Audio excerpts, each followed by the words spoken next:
Hello everyone and welcome back to another edition of Indie Book Review, where today I am reviewing Break the Dark by Cheryl Lawson. This is the epic conclusion to the Rubicon saga. And I'm gonna be a little bit of a spoiler in terms of the review and say that this is the best one of the trilogy. And that's saying something, because if you've watched my other two reviews of We Are Mars and Storm at Dawn, I loved those books. So to say that this is the best one of the three, that says something. But let's get into this, shall we? So, the people of Rubicon have been taken to New Dawn. Jax, Chuck, Lenny, and Swift have been left behind due to their oversights. Due to New Dawn's oversights. And yeah. It's pretty much just what happens after that. I'm not going to go into spoilers. I'm not going to say anything more in terms of the plot. You got to read this one. You're on your own with this one. You got to read it because it's worth it. So first of all, let's talk characters because, I mean, it's got pretty much all of the same characters. It's got a couple new ones, but not very many. It's mostly in terms of virtual antagonists, and even then, if I remember right, most of them were even in Storm at Dawn. So, yeah. First of all, you've got Toni. Toni is a great new addition because she is just that punky teenager who gets in the way and has her own agenda, and she's absolutely brilliant. Like, really smart, really capable, and is just able to think on her feet consistently. And I really like that. She teams up with Colonel White. It's pretty sweet. Trust me, it's pretty awesome. Thaddeus Kane, I'm pretty sure he was in Storm at Dawn. Yeah, must have been. I don't know why I'm blanking on it. In any case, the characters are brilliant. All through the book, you know that they're just going through the most horrible shit that these people can possibly be going through. Like, the people of Rubicon are enslaved. The people who are left behind are suffering through loneliness and trying to survive in not only just a hostile environment, but a place that's shutting down around them. They know that their days are numbered if they stay, but they have no means to get anywhere else. So it's kind of a crunch on the clock there. Plus Lenny's still pregnant, and just all sorts of problems, just one after the other. And you feel it with these characters. And a lot of it is because these characters are written almost kind of in a real way. They feel real. They don't feel like characters. They feel actually kind of like people. You know, when Jax says something, you know that Jax is you know what Jax is going through. You feel what Jax is going through.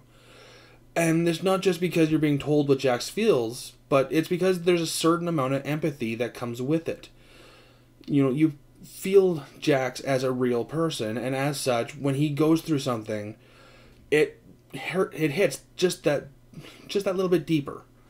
And that's the same for all the characters. That goes for Swift and Chuck and Lenny and Dana and Zane and all of them. They all go through just such horrible situations. And actually one of the best parts about it is it's kept fairly grounded. It's very real. Like, yeah, it's space, and there's a whole bunch of technology that we don't have, and there's a whole bunch of technology that's like way, way, way out of our reach, and some of it might be in the realm of impossibility. I don't know. It doesn't matter. The story in and of itself is very grounded. It feels real, which helps the characters feel real, which helps the danger feel real, which helps the sorrow and the pain and everything else feel very, very real. And I cannot express just how much I love that. I love when things just feel real, but at the same time are also very fantastical, especially in a sci-fi setting. It's kind of refreshing, to be perfectly honest.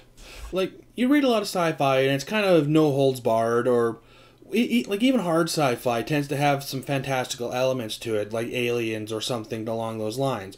Hell, one of my favorite series is a sci-fi series that has aliens and gate rings and stuff like that, so it kind of falls out of the realm of reality despite being hard science fiction. This one, well, I wouldn't consider it particularly hard sci-fi. It's very real, it's very grounded, and I definitely appreciate that. And that goes for actually the whole series. Before I get sidetracked, let's actually talk about the ending. I'm not going to give spoilers, because, well, that would just be a very bad thing for me to do right now. But I will say, it's not a sad ending. But it's not particularly a happy ending either. Like, things are okay, but it's kind of bittersweet at the same time. Like, these characters have changed. They're not the same people that we knew back at the beginning of We Are Mars. And I like that. I really do. I don't want these characters to be the same. I don't want these characters to just feel like they got off easy or to get off easy. I actually really like that they suffered, that they struggled, and that come the end of everything, it's not all okay. I genuinely enjoyed that. Like, things are fine, but they're not great. Things are, well, melancholic. And yeah, I just really like that. The ending in and of itself is very thorough and is, it encompasses pretty much everything that you could possibly imagine it to encompass throughout the trilogy. Pretty much every loose end is tied up. I can't think of any that aren't. So, yeah, the ending is perfect for what I can imagine it to be. So now that I've pretty much talked about Break the Dark, I kind of want to talk about the whole series as a whole, or the trilogy in and of itself as a whole. Like, I've done this before with the Chronicles of Novamir, and I want to do this with this series as well, and I'll probably do this with any series that I actually finish. If I don't finish it, then I'm not going to bother, but for the Chronicles of Novamir and this one in particular, I'm going to go over the series. So, We Are Mars, the first book. Absolutely fantastic. It's almost perfect in terms of what it is. I know that there was one thing that I had a issue with or had a nitpick over, but I don't remember what it is. I remember enjoying this book. And then Storm at Dawn. Storm at Dawn. It got a 10 out of 10. Like, it's just that good. And then we go back to Break the Dark. This one is better than Storm at Dawn. And I can't give any higher than a 10 out of 10. So this one is also 10 out of 10. But just a little higher than 10 out of 10. 10.05 or something along those lines. It's still gonna be like a 10 out of 10, but 10.05 makes me feel a little bit better. All in all, the Rubicon Saga and Break the Dark, absolutely fantastic series. If you haven't picked this one up yet, I highly recommend it. I can't recommend this series enough. Like, it is easily one of the best trilogies I've ever read. I know that there's some short stories that Cheryl has also done. She sent them to me. I'm ashamed to say I haven't read them yet. I just haven't gotten around to it. I've been very busy. But if you can get these 3 books, I very much recommend it. And I kind of hope the short stories end up in a book as well, because I would very much like to have that on my shelf. If not, well, it's how it goes. But these books, if you haven't, I know I've said this like 4 or 5 times now, but if you haven't picked them up, do it. Seriously. The whole series, the series as a whole gets a 10 out of 10 from me. And that should say something. 10 out of 10 does not come easy with me. I'm very nitpicky. These books do not warrant nitpicking. Pick them up. But anyway, that's all I got for you folks. Be sure to like and comment. I'm still not taking on any more book reviews. That won't be until June.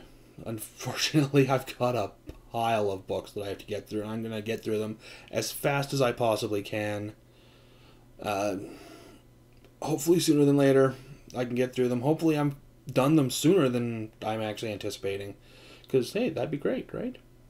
But anyway, yeah, be sure to like, comment, subscribe. Because, you know, you get to see all the books that I review. And get to be notified about all the books that I do end up reviewing. Yay! And as always, see you later.